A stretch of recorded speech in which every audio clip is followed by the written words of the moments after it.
शहाजी बापूंचे पुतळे संग्रामसिंह पाटील शरद पवारांच्या भेटीला पोहोचलेले आहेत। संग्रामसिंह पाटील शरद पवार गटामध्ये पक्षप्रवेश करण्याची शक्यता वर्तवली जाते। महत्त्वाची बातमी, शहाजी बापू यांचे पुतळे संग्रामसिंह पाटील हे शरद पवार यांच्या भेटीसाठी पोहोचलेले आहेत। शरद पवार यांचा आज पुण्याचा दौरा आहे आणि या दौऱ्याच्या दरम्यान संग्रामसिंह पाटील जे आहेत ते त्यांची भेट घेणार आहेत आणि शरद पवार गटामध्ये ते प्रवेश करू शकतात।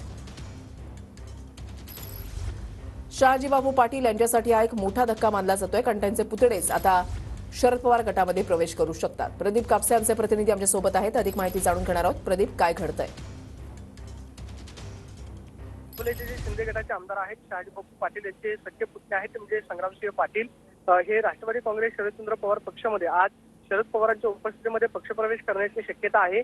सकाळीच ते शरद पवारांच्या भेटीसाठी मोदीबागेमध्ये दाखल झालेले आहेत। जर कदाचित संग्रामसिंह पाटलांनी शरदचंद्र पवार पक्षामध्ये प्रवेश केला तर शहाजी बापू पाटील यांच्यासाठी हा खरं तर मोठा धक्का असणार आहे, कारण घरातले सख्खे पुतणे जे आहेत ते शरद पवारांसोबत आपल्याला पाहायला मिळतील। आगामी लोकसभा निवडणुकीच्या पार्श्वभूमीवरती शरद पवार आज पुण्यातल्या मोदीबागेमध्ये विविध पदाधिकाऱ्यांच्या भेटी ज्या आहेत ते घेत आहेत। मात्र संग्रामसिंह पाटील जे आहेत ते सकाळी शरद पवारांच्या भेटीसाठी मोदीबागेमध्ये दाखल झालेले आहेत आणि अगदी थोड्याच वेळात शरद पवारांची भेट घेऊन ते शरद पवारांच्या राष्ट्रवादी काँग्रेसमध्ये पक्षप्रवेश जे आहे ते करू शकतात। नक्कीच, धन्यवाद प्रदीप दिलेल्या सविस्तर माहितीसाठी। तर शहाजी बापूंचे सख्खे पुतळे जे आहेत संग्रामसिंह पाटील ते शरद पवार गटामध्ये प्रवेश करू शकतात। ते त्यांच्या भेटीसाठी आता पुण्यामध्ये पोहोचलेले आहेत।